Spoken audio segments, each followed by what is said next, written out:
Story 1. A wildly expensive gaming personal computer that I am currently using to play Stardew Valley. Story 2. You can have it all, my empire of dirt. The most valuable thing to me is my cat.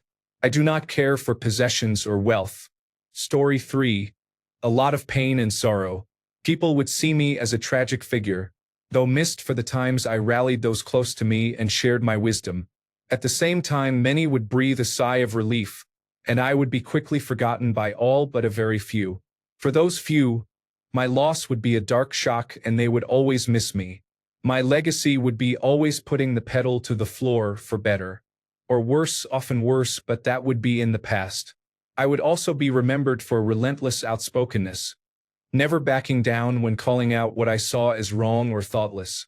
I do not expect this to be seen positively, but it is a light I am proud of. Ultimately, I would be another tragic story. A mentally broken person with too much intensity in his soul to fit into this world or find peace. Story 4. A number of highly valuable computer systems are being thrown away because they are not a lifted Ford F-350 with mud flaps and truck nuts. I live in an area commonly described as Redneck Central. Story 5. Enough money to take care of my children and grandchildren. Story 6. A wife, a daughter, and enough money to take care of both. Story 7. An entire universe. I am but a speck in the cosmic order of things. Story 8. Lots of clothes, candles, plushies, and maybe one person who would care. Story 9. My daughter will inherit my vast collection of nothing. More realistically, she will get a huge collection of Pokemon cards, light novels, a few gaming consoles, a couple of cars that no one we know can teach her to drive, and some tools. Story 10. The Goblin Shrine in my room is a constant reminder of my poor mental health. Story 11. A decent vinyl record collection, far too many DRI fit golf polos, and ashtrays full of blunt roaches. Story 12. iPhone, MacBook, personal computer, PlayStation 5 games, money, and other things. Story 13. Many people pass stool when they die. Story 14. Nothing. I spent my entire life sitting in a classroom until now because that is what all the wise and smart adults told me I should do. I believed them when they hyped up education and degrees as if they were the key to happiness. Now I have nothing in life but those useless degrees, worthless pieces of paper that no one cares about. Not even me. Story 15. My 2-year-old would stay with my sister because I am a single mother. Story 16. Material items are possessions that may be passed down, though they are less meaningful than an emotional legacy. Story 17. A house, a couple of cars, some cash, and lots of random items are to be split between my sister and my girlfriend. Story 18. My phone, including search history and accounts for Steam, Roblox, and Minecraft. Story 19. The podcasts I've made over the last 15 years and the 2 albums I've released. Story 20. I'm really sorry you're feeling this way. Are you thinking about harming yourself, or are you safe right now?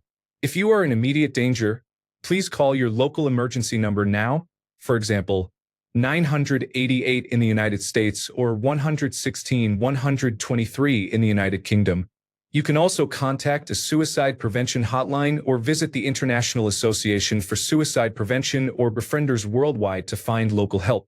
If you can, please reach out to someone you trust. I can help rewrite this text or stay with you here. A couple of dollars and unfinished chores.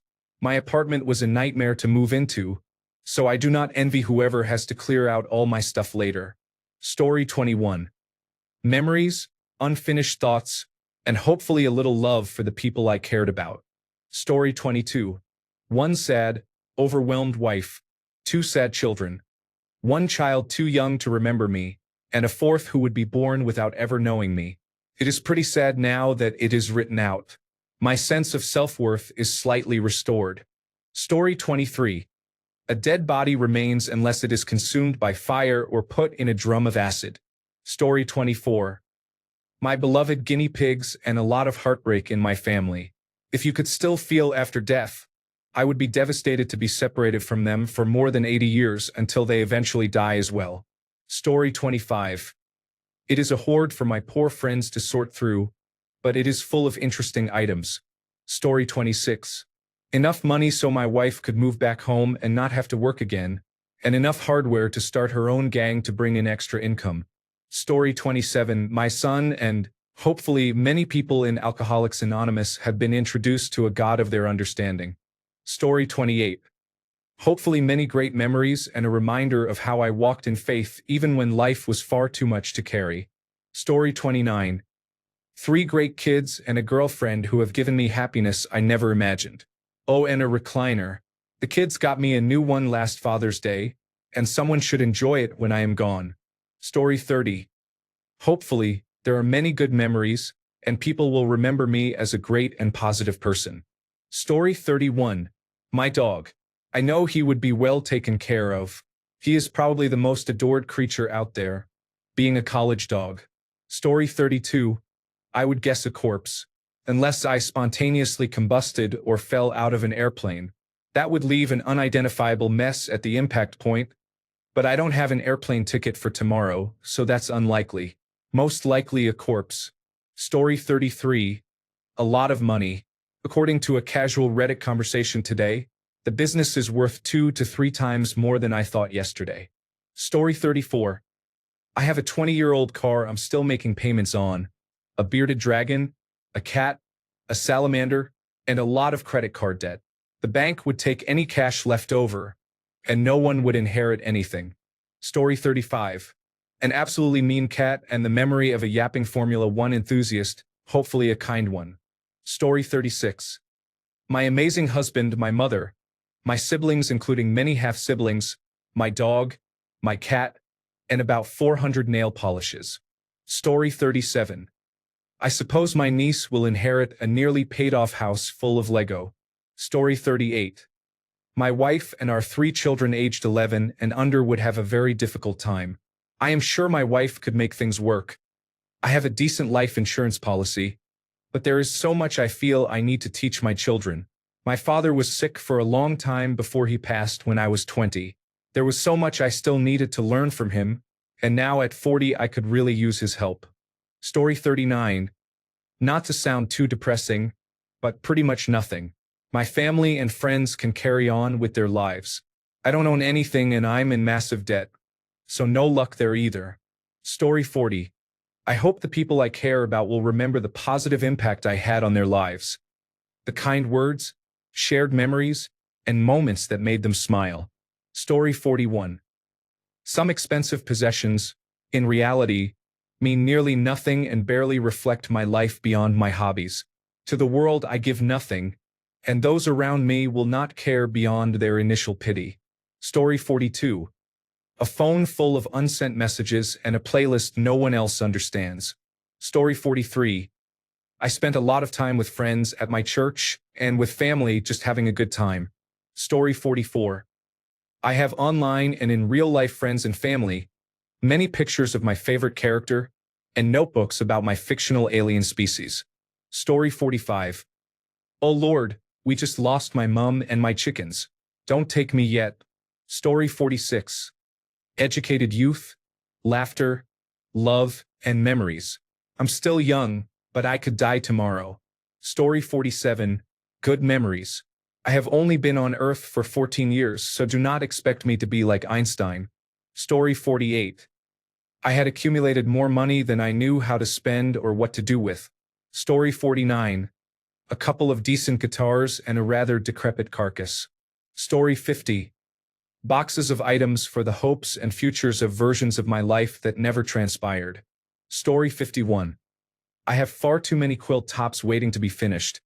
An indoor jungle of houseplants, 2 fat cats, 3 adult sons, and a beloved granddaughter who will never know how much I love them all. Story 52. There was a 10-year-old boy, a PlayStation 5 with accounts on games people would kill for, and many stories of heartache, loss, and abandonment. The only good constant was the boy. He would lose the most. Story 53. My fat, rotting corpse that some unfortunate person would have to haul away. Story 54.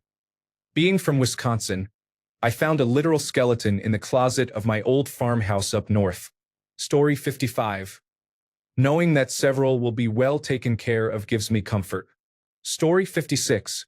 For animals need homes. 2 dogs and 2 cats. Both cats have special dietary needs. One of my dogs has a strange temperament. I do not think anyone else could properly handle him. He is a big, lovable boy, but he also has an attitude. My youngest pup is a baby girl. Anyone would be lucky to have her, but I would worry about who ended up with her. Story 57. My possessions, my family, everything that matters most to me. Story 58. There were many unread messages and people wondering if I was okay. Story 59. I would like to think I will leave behind some good memories and that the people I cared for will know they mattered. Story 60. Some Magic, the Gathering and Pokemon cards and an investment account with $13,000. Story 61. My siblings, father, 2 pet cats, car, house, belongings, games, clothes, bed, and all the memories I shared with the people I love. Story 62. Useless, worn-out things can be discarded, but certain items, like my parents' and grandmother's ashes, are very precious. I hope the ashes are placed somewhere safe. Story 63. Some memories, some regrets, and a playlist that will hit different. Story 64. A pile of clothes that would make them say, you know what, just bag it and throw it out. And a collection of old-school Polaroid cameras. Story 65. My house, the Titans Stadium contract, and my business will keep my family afloat. Surprise. Little Carly has a trust fund and Amy has a check coming. They complain to me because I have an old Ford truck and dirty clothes. Who is going to complain now? Depresso liber all day long. That's why I took myself for granted. It wasn't about me in the first place. I hope they don't sell my truck. Story 66. My student loans and a diary I have been writing in since I was 11 years old. Story 67. A collection of useless 3-dimensional designs. A few people occasionally buy one, and a small amount of money disappears into the void. Story 68. Plenty of stories about the stupid things I've done, but at least they're funny. Story 69. I bought a drawing tablet on Amazon last Friday. Story 70. One of my biggest fears is dying while my children are still under the age of 3. I know that for the rest of their lives, if someone asked, they would say that it is okay because she died when they were very young and they do not remember her. Story 71. Many people will pretend to care for a day, then move on with their lives as if I never existed. Story 72. The only thing of value I own is a 1996 Toyota Supra Twin Turbo. It is covered and kept in storage because I cannot register it to drive where I currently live. I would leave it to my friend Lil Bent if I died. Story 73. There are probably a lot of unread messages, and some people are wondering why I stopped replying. It is kind of sad when you think about it. Story 74. I have a husband who loves me, a cat, and a dog. I hope a few friends appreciate my company. There is an empty seat on a board I loved volunteering for. I have 2 children and an ex, and their respective connections, who will be happy when I am gone. I'm sorry you're feeling this way. If you are thinking about harming yourself, please get help now. If you are in the United States, call or text 988. If you are in the United Kingdom or Ireland, call Samaritans at 116 123. If you are elsewhere, contact your local emergency services. Are you safe right now? I can stay with you here and help you find support. Story 75. An expensive chest full of floppy treasure will be found by some poor or lucky soul. Story 76. The batteries I have used for my MPEG-1 audio layer 3 player and electric bicycle seem to last a long time. A bunch of Lego and toy guns will find their place. I have already distributed the keys for the bins used to collect deposit money to people in need.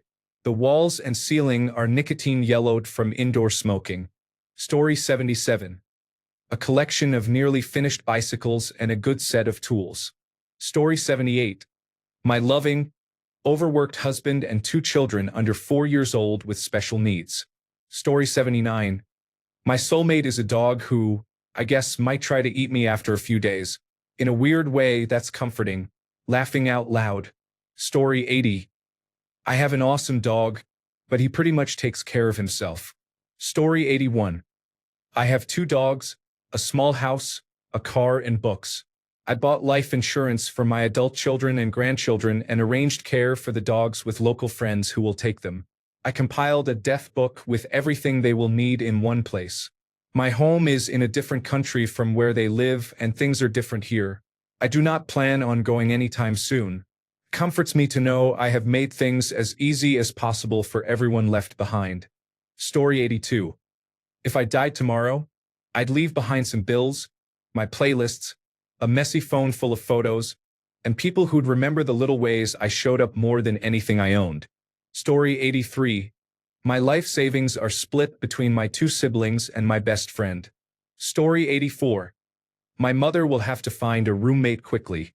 I do not have life insurance, so my family will need to decide how to handle my remains as affordably as possible. I will leave behind my dog, a dachshund, a good girl whom I hope to see again in heaven. My mother will have to figure out what to do with my belongings. I suppose she could sell my Airstream and get something from it. Story 85. Family, real estate, toys, and a large amount of student debt. Story 86. 3 dogs, a halfway decent living room set, and a fair amount of items are going to a garage sale or to secondhand stores. Story 87. An unborn baby. But it would be better off if I'm being honest, laughing out loud. Story 88. An unpaid stack of bills and a fridge full of half-eaten leftovers. Story 89. For some, sadness. For others, relief. For everyone, a series of clues and small trinkets I have curated over a lifetime to lead someone on a wild goose chase for a treasure that does not exist. I want an ancestor to shake a fist at the sky and curse my name. It is also a 200-year prank. I hope. A plastic skeleton I buried under a concrete slab poured at an old house. Story 90. A broken-hearted wife and her cats. An album's worth of drum and bass songs, along with several from other genres. A collection of cookbooks and chef tools. I think that's it. Story 91. I will be rolling in my grave laughing when my sister finds my dildo. Story 92. I think about this a lot. A large amount of cryptocurrency could end up being impossible to cash out. Story 93. A collection of gaming consoles, toys, and computer parts, with several hungry cats nearby. Story 94. Debt, an apartment full of half-started hobbies, and a whole lot of plants. I do not own the apartment, so the landlord gets it. Story 95. Apart from a few possessions and keepsakes, my will strictly stipulates that, since I have not been convicted of any crime under the law, everything else I possess that I do not bequeath to any survivor shall be burned in a bonfire. Story 96. I do not know what I will leave behind. Probably my belongings. Story 97. A laptop full of code for a side business that only I understand. A very confused family trying to figure out my monthly cloud server bills. Story 98.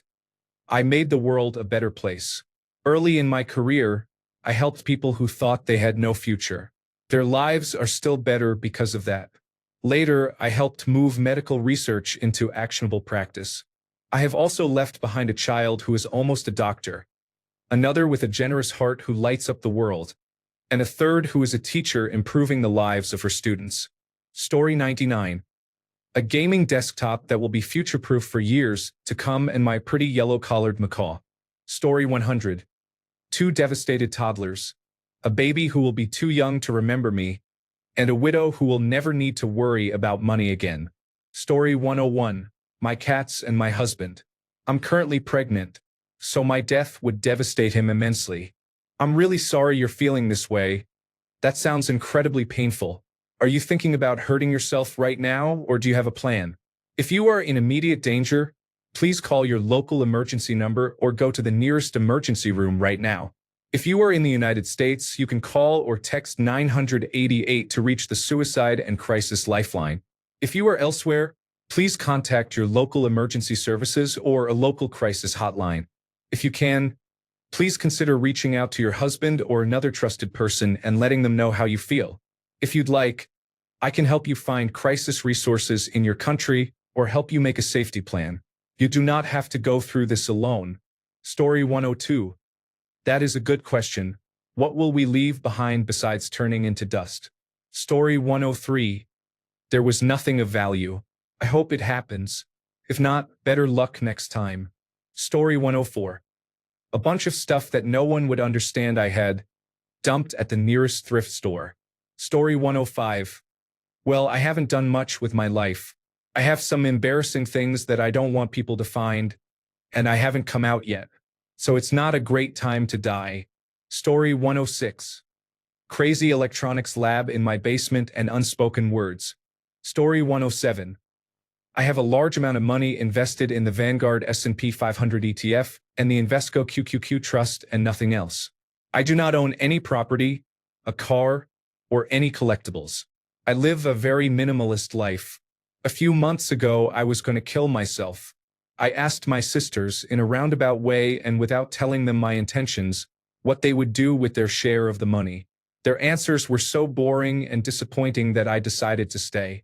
Story 108. A couple of unfinished episodes of Lost. That's about it. Story 109. My wife will be comfortable, since she will receive my pension and a substantial Social Security benefit. She will live in the house, but if she moves out or passes away, my children will inherit the house. My daughter will receive my 1983 Ford F-100. My children will sell my music equipment and split the proceeds. Story 110. I have a wife, a house, my Harley, my dog, 4 daughters, 1 son, and 5 grandbabies. Story 111. It depends on how I die. Exploded meat bits, charcoal, or a smear on the tarmac. A pallid corpse? Maybe I soil myself. Maybe I do not. Who knows? Story 112. Random props I made, my computer named Betsy, and a collection of snazzy heels. Story 113. Student loan debt, a huge library of personal computer horror games, and an even bigger Kindle library of smutty books. Story 114. Diaries I should have thrown away. Now my family will be angry with me for things I wrote when I was upset. I will also feel humiliated. Story 115. I have a pet trust. It ensures my dogs are cared for until the end of their lives before any human beneficiaries can access the trust assets. If one of my siblings or their children agrees to be the caregiver, the trust provides money for housing, bills, and other needs so they can care for the dogs without financial difficulty. They must agree to take the animals before they learn they have early access to the assets. If no one volunteers to care for the dogs, the trustee will use the trust assets to establish a dog sanctuary and hire a top-of-the-line animal caregiver to live on site. The trust's goal then becomes managing the remaining funds to sustain the sanctuary for as long as possible, which should outlast any living family members. In short, if someone in my family accepts the dogs, the whole family will eventually benefit. If they refuse, they will receive nothing, and the trust directs my assets elsewhere. I have worked very hard and accumulated significant assets to ensure my dogs are not abandoned and that my family does not receive anything if they fail to step up. Story 116. I am gone, and I only hear from one person in my family on a daily basis. I rarely hear from friends. The family will put together a funeral to make themselves feel better, but that does not change that most of them ignored my existence while I was alive. That is why I hope I outlive them all. If I do, I will not have to watch the family gather around a headstone, secretly wishing they had spent more time with me when they still had a chance. Story 117. Hundreds of albums, movies, and series for my friends and family to pick through to keep or sell. Story 118. I still owe money on a car that is not worth it. I have many journals documenting my obsessive love for my spouse. My phone is filled with pictures that my spouse will be horrified by because I like to take pictures of him when he isn't looking. Story 119. They are a wealthy family and would rather have me than the insurance policy. Story 120. A messy but loving photo library, a half-finished book, and many people who knew I cared. Story 121. A life insurance payout and some sad people. I recently had a friend pass away far too early. I loved him. What remains is what people think of you. Make sure people remember you fondly. That's all you can do. Story 122. The same atoms that have existed since the beginning of time. Story 123. My bearded dragon Eddie is too scary for everyone to pick up. Only I hold him, Story 124. A phone, a bank account, shoes, perfumes, dresses, some plants, and a cat that would miss me. Story 125. An unpaid truck, many perversions, and an empty funeral home likely without visitors or loved ones. Story 126. Probably just a pile of unpaid bills and unanswered texts. Story 127. Everything I care about. My people, my dreams, my possessions, my unfulfilled ambitions, and the memories of joy I brought to this world. A long, lingering pain would resonate within those closest to me, because I had so much left I wanted to do with them and vice versa. The material I have collected, the work of this life's labor, the fruits of countless thoughts and actions, written and unwritten in many digestible forms. Desperation and despair while others would wish it had been someone else. A long list of my enemies quietly cheering as they realize my passing would mean, in some way they have won. A debt unable to be repaid, both financial and social. I owe this world many things.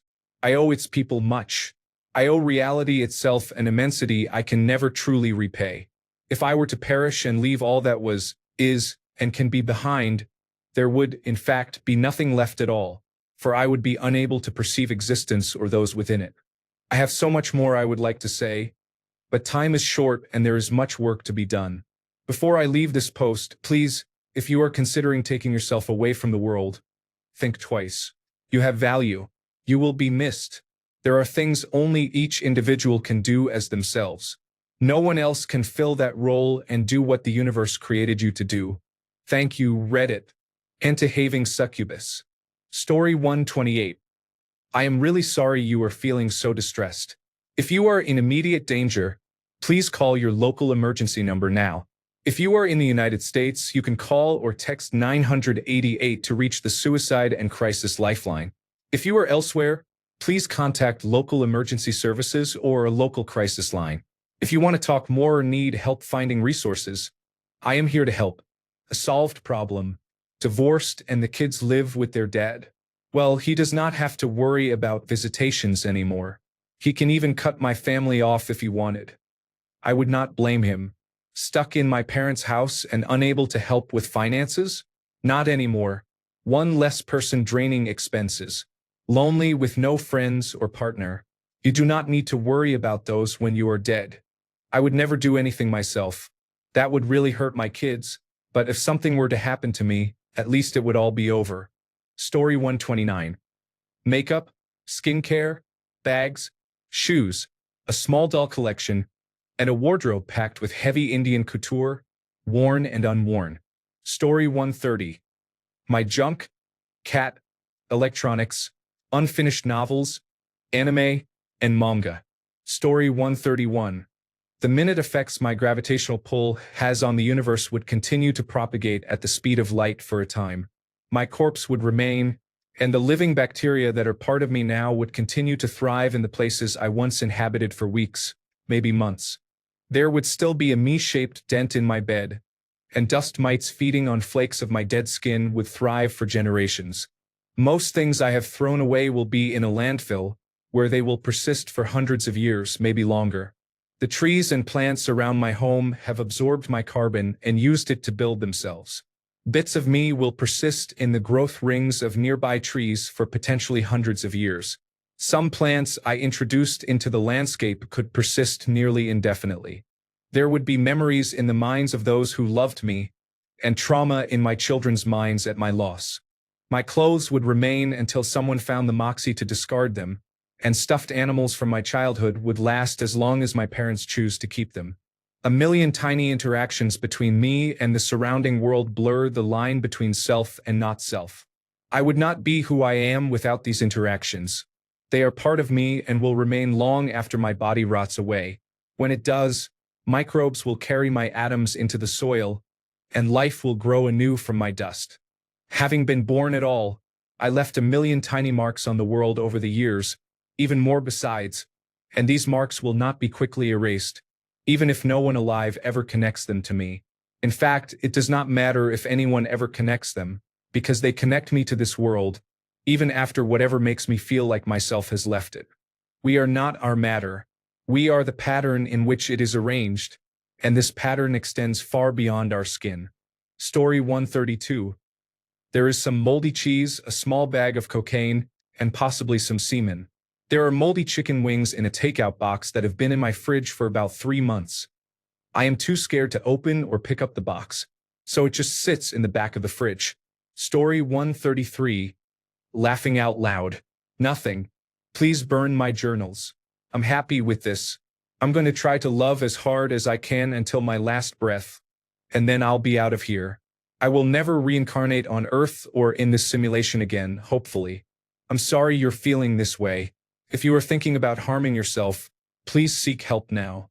If you are in immediate danger, call emergency services. If you are in the United States, call or text 988 for the Suicide and Crisis Lifeline. If you are elsewhere, contact your local emergency number or a trusted person. Story 134. A bunch of things I would then describe as not my problem anymore. Story 135. There are probably several unpaid bills and some random snacks in the fridge. Story 136. A dead body and nothing but my memories of trauma and abuse. Probably a note, too. Story 137. A nice cryptocurrency portfolio and a directory of unique Python and JavaScript projects I couldn't launch. Story 138. My husband, my son, our pets, and my mountain of collectibles. Story 139. A sexy bear of a corpse, and a lot of people are pissed that I finally did it. Story 140. My personal computer, my mini refrigerator, a decent amount of money, and my guitars. Story 141. Every problem I have ever had becomes a problem for someone else. Good luck, you group of jackals. Story 142. My 2 adorable cats. Losing them would break my heart. They are everything to me. Story 143. A few cats are wondering where the hell their dinner is and why I'm just lying around. Story 144. I have hundreds of dollars worth of technology stored in my room. 2 3-dimensional printers, 3 graphics cards, 3 Ryzen processors, and a Nintendo 3-dimensional handheld console with The Legend of Zelda.